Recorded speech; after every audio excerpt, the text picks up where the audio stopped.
قوم لوط، جنہوں نے ایسی برائی کو ایجاد کیا جو ان سے پہلے دنیا میں کسی قوم نے نہ کیا تھا، ایسی بدکاری جس کی مثال تاریخ میں کہیں نہیں ملتی۔ اس قوم نے ایسا کیا کام کیا تھا اور ان کا کیا انجام ہوا؟ حضرت لوط علیہ السلام اللہ کے ایک برگزیدہ نبی تھے۔ آپ کے والد کا نام ہاران تھا جو تاریخ کے بیٹے تھے۔ آپ کی پیدائش عراق کے قدیم شہر اور میں ہوئی تھی۔ اس شہر میں ابراہیم علیہ السلام کا مسکن تھا۔ دراصل لوط علیہ السلام کے والد ہاران حضرت ابراہیم کے سگے بھائی تھے، یعنی حضرت لوط علیہ السلام حضرت ابراہیم کے بھتیجے تھے۔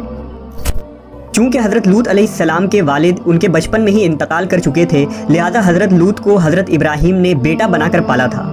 آپ حضرت ابراہیم پر سب سے پہلے ایمان لانے والوں میں شامل ہیں۔ آپ حضرت ابراہیم کے زمانے میں اہل سدوم کی رہنمائی کے لیے نبوت کے منصب پر فائز ہوئے۔ حضرت لوط کے بہت سارے معجزات ہیں۔ آپ جس وقت بارش کے لیے دعا کرتے تھے تو آسمان بادلوں سے بھر جاتا اور خوب بارش ہوتی تھی۔ حضرت لوط جس پتھر پر سر رکھ کر سوتے، اس پتھر پر آپ کے سر مبارک کا نشان بن جاتا تھا۔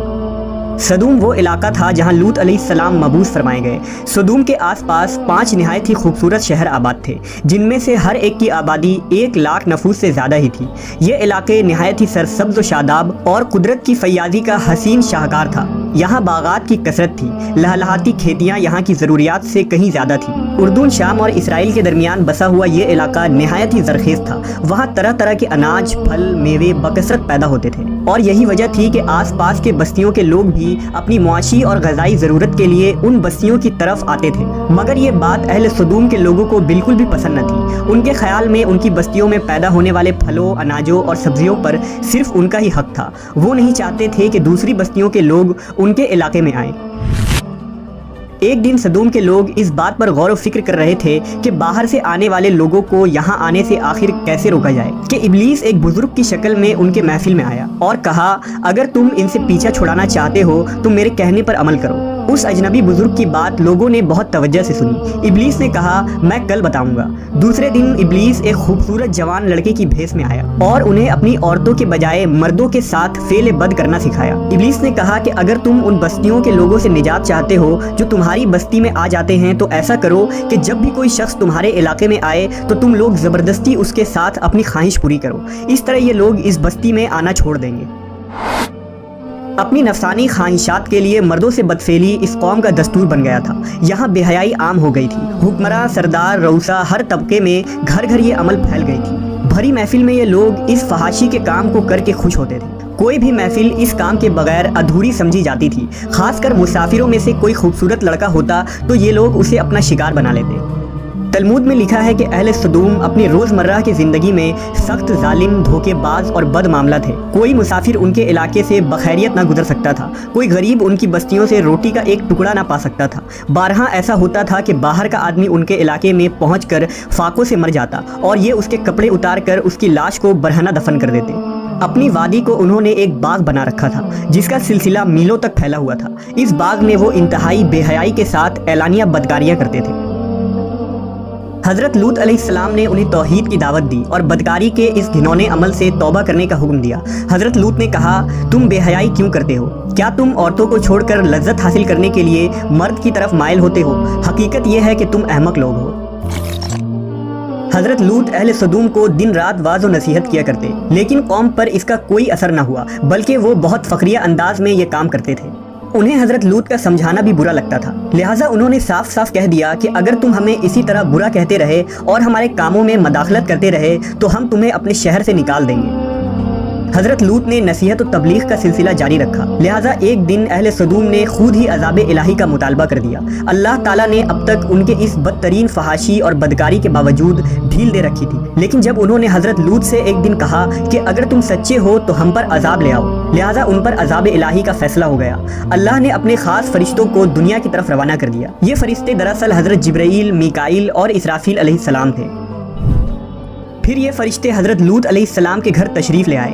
حضرت لوط نے جب ان خوبصورت نوعمر لڑکوں کو دیکھا تو سخت گھبراہٹ اور پریشانی میں مبتلا ہو گئے۔ انہیں یہ خطرہ محسوس ہوا کہ اگر ان کے قوم کے لوگوں نے انہیں دیکھ لیا تو نہ جانے وہ ان کے ساتھ کیا سلوک کریں گے۔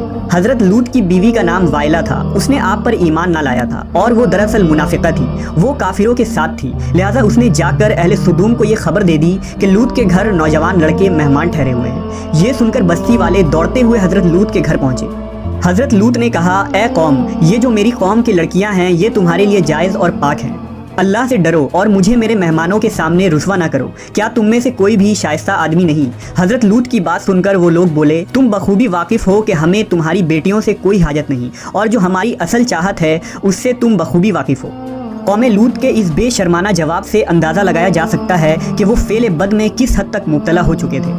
جب حضرت لوط علیہ السلام کی قوم ان کے گھر کی طرف دوڑتی ہوئی آئی تو حضرت لوط نے گھر کے دروازے بند کر دیے اور ان نوجوانوں کو ایک کمرے میں چھپا دیا۔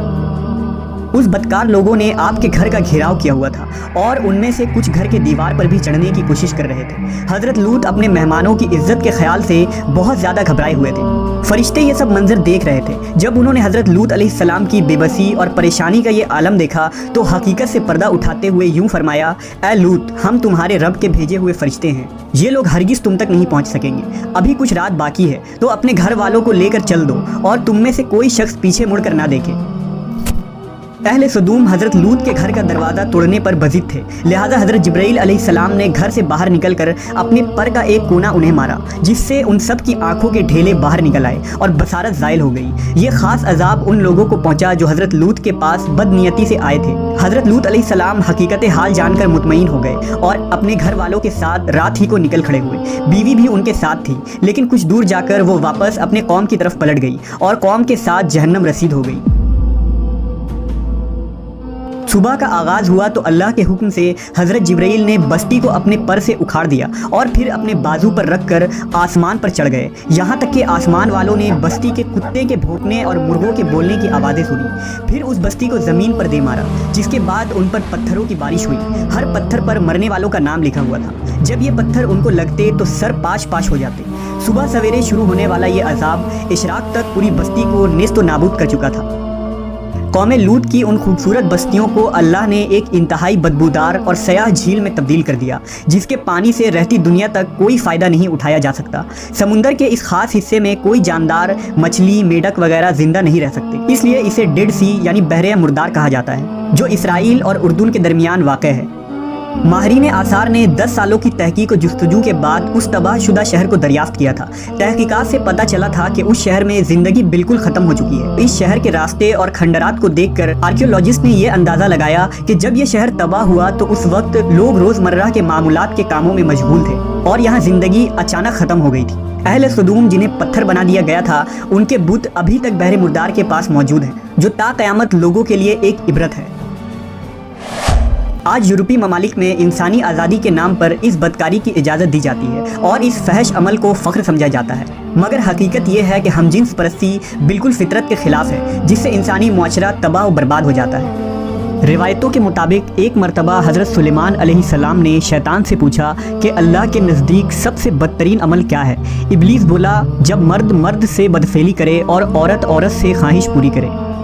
حضرت ابن عباس سے روایت ہے کہ رسول اللہ صلی اللہ علیہ وسلم نے فرمایا کہ اس شخص پر اللہ پاک کی لعنت ہو جو قوم لوط والا عمل